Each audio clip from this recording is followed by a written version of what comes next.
Zombies were in Topeka, Kansas. There's the Capitol building.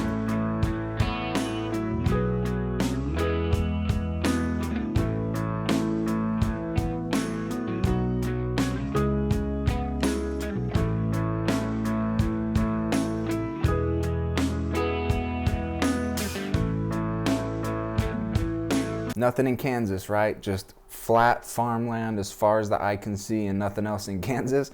Wrong. Bunch of Tartarian mud-flooded architecture in Kansas. Specifically, we're looking at Topeka, Kansas in this video. Topeka is the city that's the capital city of Kansas, and every masterful stonemasonry building in the city has these buried windows, but like on one side of the building where there's more of a slope covering the bottom of the building, you don't see the windows, but as the slope declines, then more of the windows become exposed, as you can see in these various buildings right here. And also we'll talk about what the deal is with this right here. Why are Egyptians depicted in stone in Topeka, Kansas? We'll talk about what the real meaning of this stone eagle is. And this buried Tartarian mud flood old world structure right here is the Kansas Capitol building.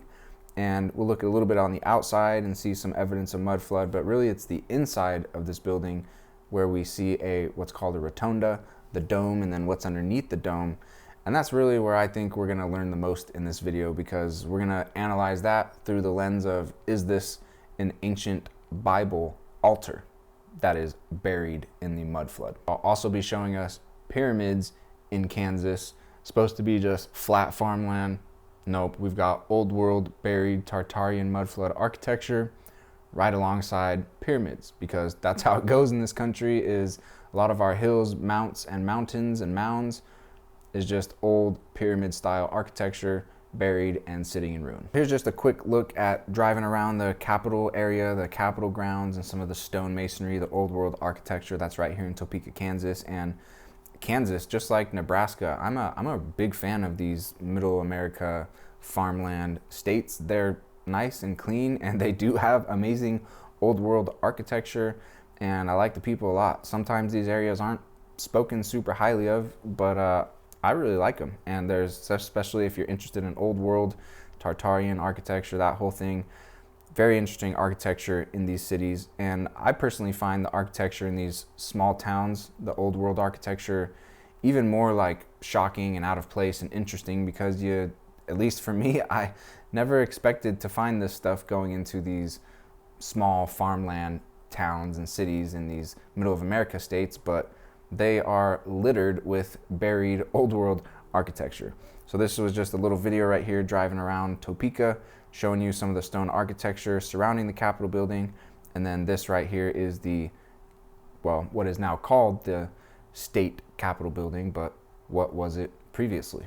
This very cool old world looking building right here still got a little bit of artwork on it.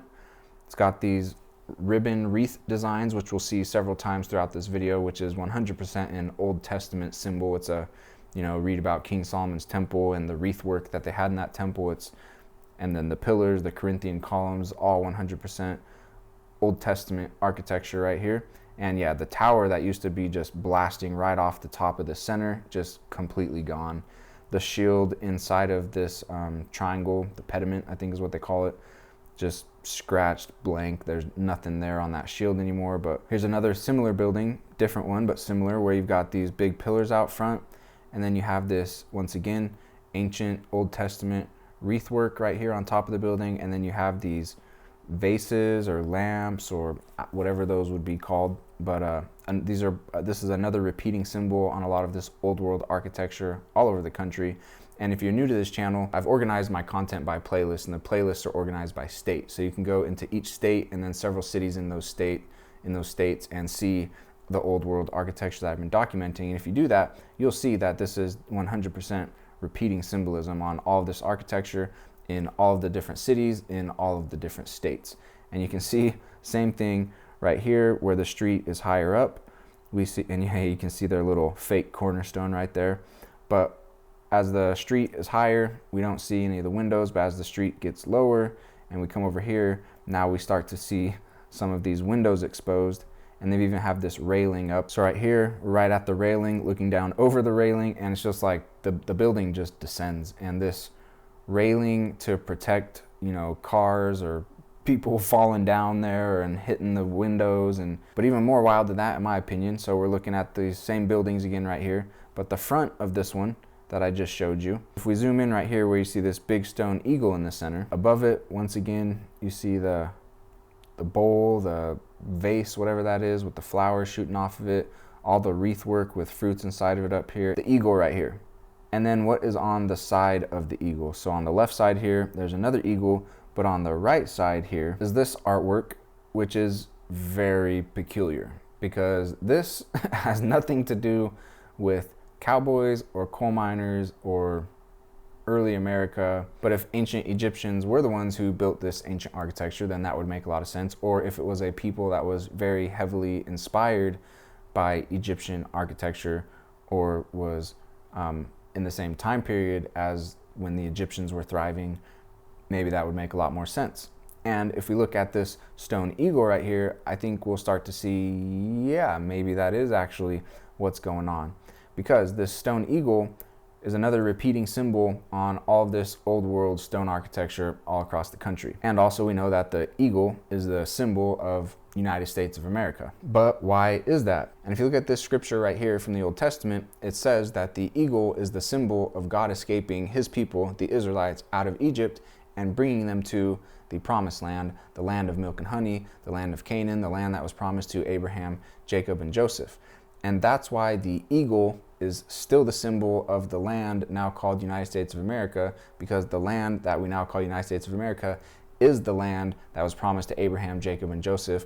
It is the land of Canaan. It is the promised land that God promised anciently in Old Testament times. It is the land that God brought the Israelites to when he escaped them out of Egypt on eagle's wings. So that's why we see, not just on this building, but on all of this stone architecture all over the country, we see this stone eagle show up everywhere, right alongside other Egyptian symbolism. And the Israelites were definitely very much an Egyptian style people as we think about it. Heavy Egyptian influence. There's also this structure right here, which sits right across the street from the Capitol building. And I've noticed this a lot, that there's the Capitol building, and the Capitol buildings they're definitely the most mind-blowing architecture in this country. There's some other ones that are similar and rival it, but like if you just take the Capitol buildings, all of them collectively, like it's some of the most mind-blowing for sure architecture, old world architecture in this country.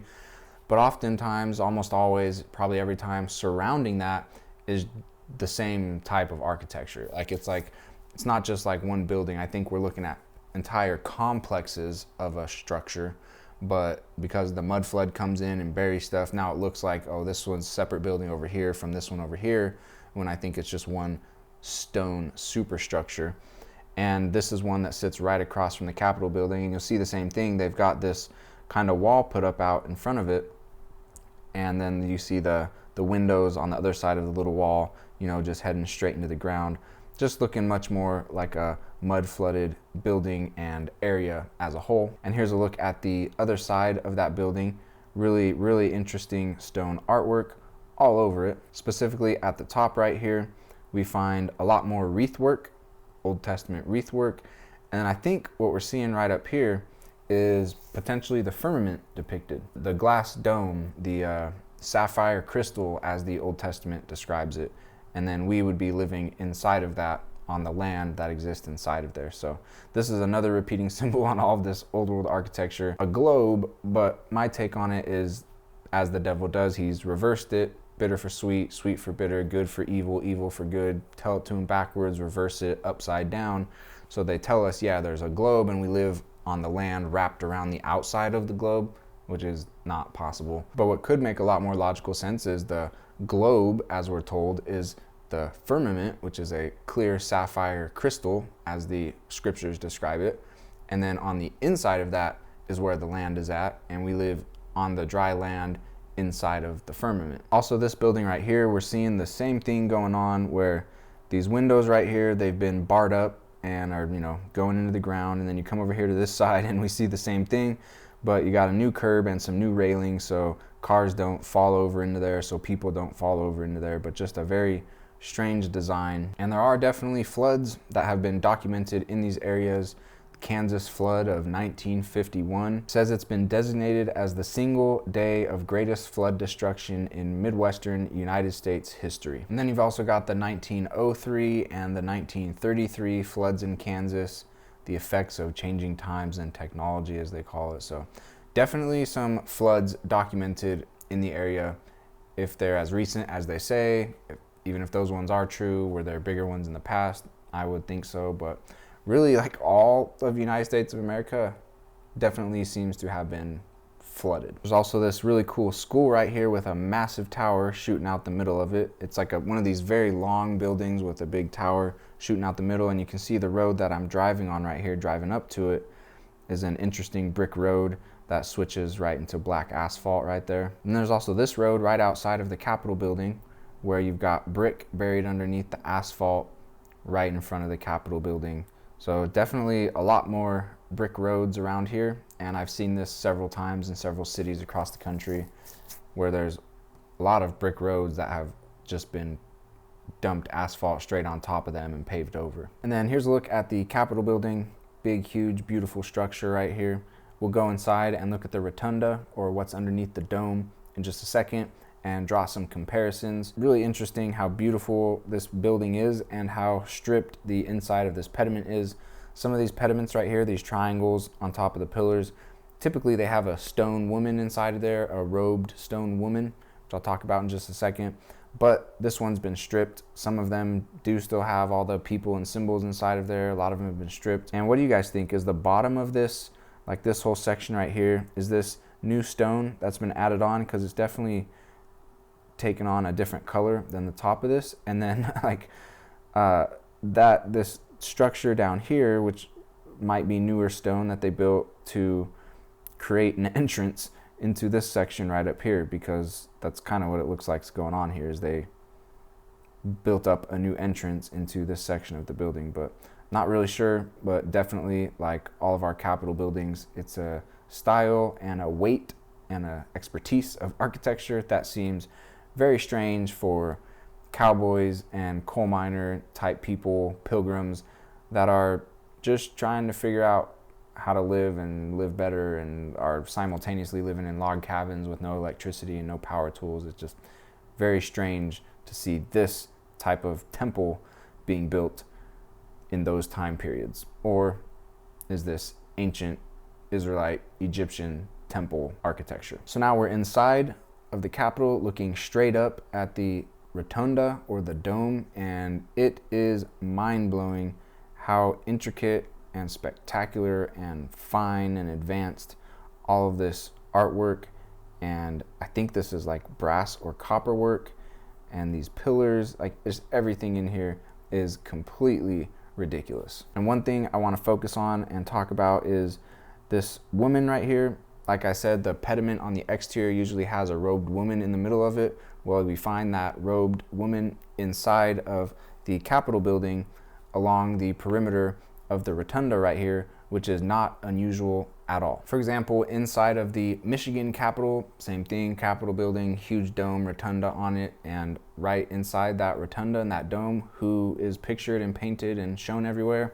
This stone woman, this robed lady. Also, if you look at the Wisconsin Capitol building located in Madison, Wisconsin, you'll find this woman depicted again wearing a robe. She's on the top of the dome on the exterior of the building, but she's also on the inside of the dome. And there's usually two stories that they go with to explain this robed woman everywhere, the stone woman as I call her.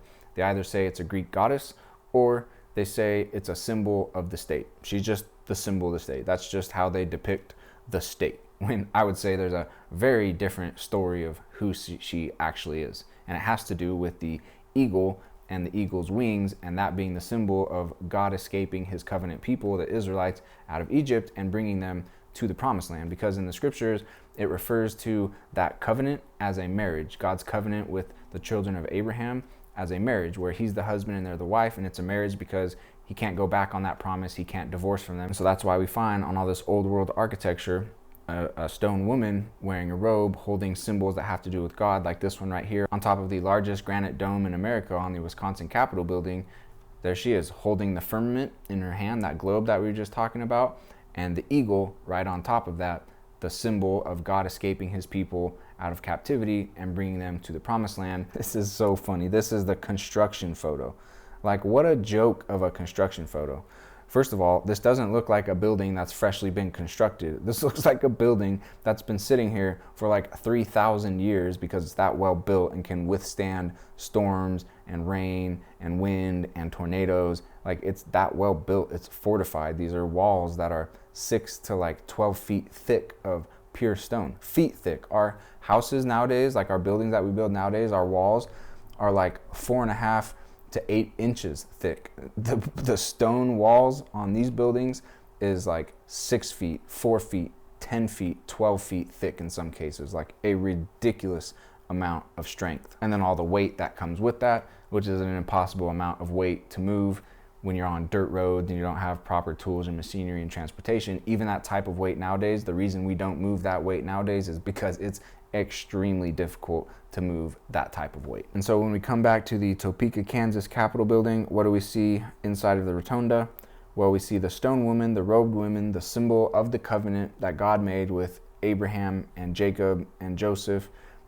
And she's robed, she's sitting on a throne, she's got a bunch of fruit. And then there's another lady right here holding wheat, because the wheat, like from the parable of the sower in the Bible, the wheat, the righteous people, are bundled up and taken into his barn, into God's kingdom, while the wicked are bundled up and tightly bound and cast into the fire. That's the tares, and that's actually what the fasces symbol is. It's the wicked being bundled up, tightly bound, and cast into the fire. And then the reason that I say these Capitol buildings are Old Testament altars, Law of Moses altars, is because that's what they seem to be. This is very unique and very particular design, and it's on all these Capitol buildings everywhere and other buildings as well. But then also there's always pillars supporting the dome, and also always this stone woman on the dome. And all the videos and images that we see of Bible stories like this one right here shows these people as poor dirt rag people. And that is not what the scriptures say when they describe these ancient civilizations and these people.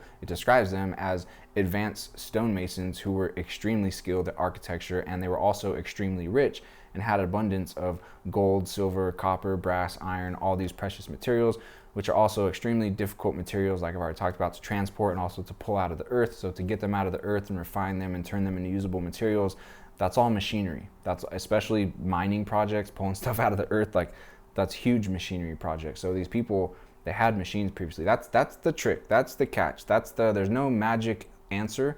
The magic answer is just that we've been lied to, and we've been told we're the first people to ever have electricity and machinery, and that's just not true. So when it says Abraham and Moses and Joshua and whoever else in the Bible is building altars, pay attention to what it says about those altars. It says they used really nice materials to build those altars, and also stonework, and which is what we're looking at right here. These Capitol buildings are stone masonry projects, but it also says that they used pillars as part of the construction of these altars. And that's what we're looking at right here. All these materials match the materials and the architectural styles from the scriptures, Egyptian type styles, and they have pillars and the stone woman, the symbol of the covenant, all over it.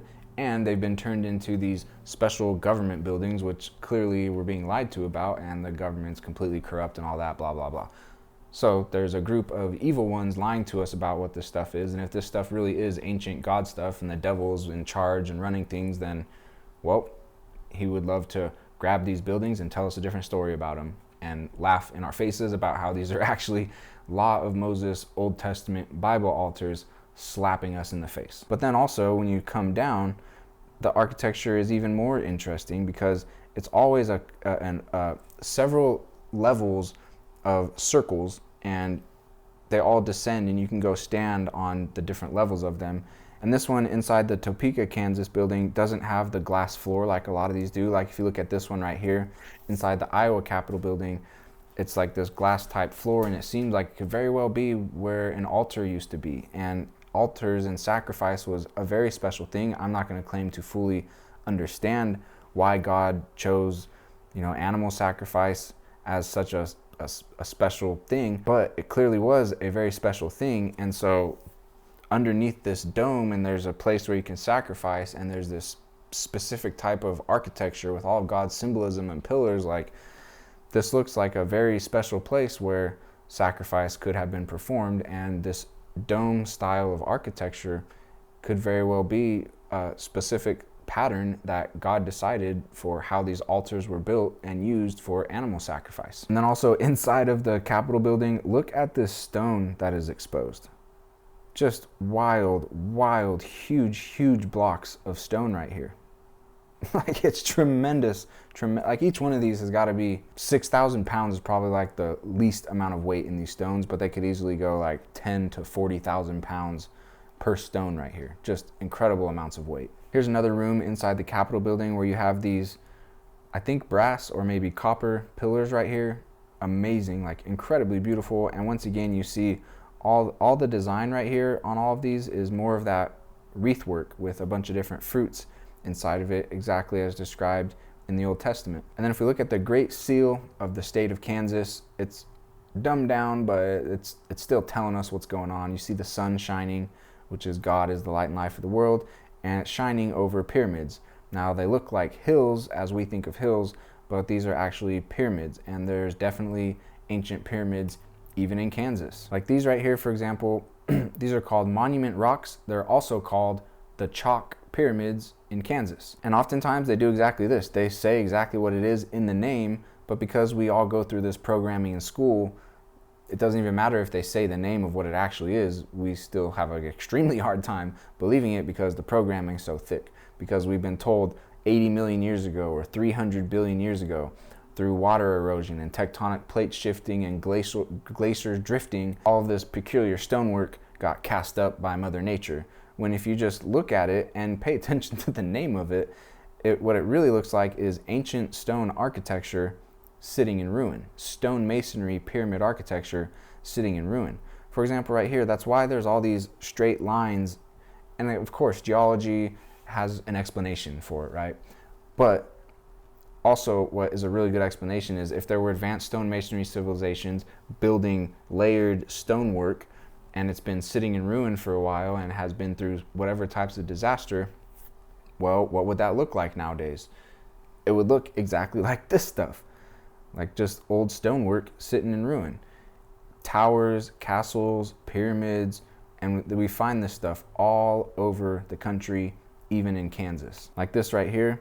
They say those of us without wings sometimes use airplanes to view the pyramids. They're straight up calling this pyramids. Or like these ones right here, they call Castle Rock, because these ancient advanced stonemasonry civilizations built castles, and Old Testament talks a lot about castles. And then they also built pyramids.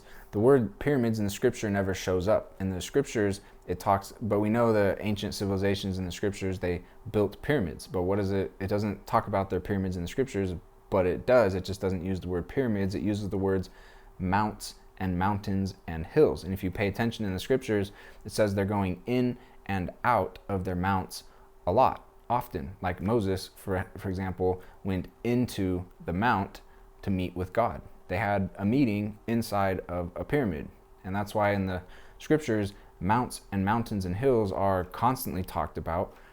And if you just look at it as 300 billion years ago, the earth cast up a mound of dirt and rock, then you're looking at it as like, oh, these are just cavemen going in caves and stuff. But it's like, Moses went in a cave to meet with God, or did Moses go in a beautiful pyramid to meet with God? And that makes a lot more sense. And that's why when we look at our mounts and mountains and mounds and hills nowadays, that's what we're looking at, is old ancient architecture sitting in ruin.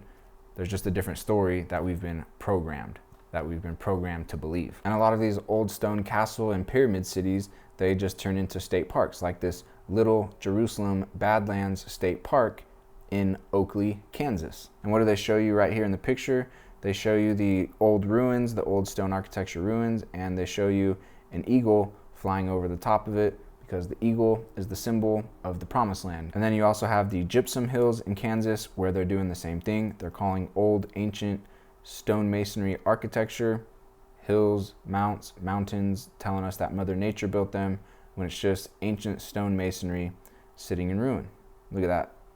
This is just an old pyramid right here sitting in ruin. And then the last two pyramids I want to show you from Kansas, they also have what are called the Flint Hills. Right here, same thing.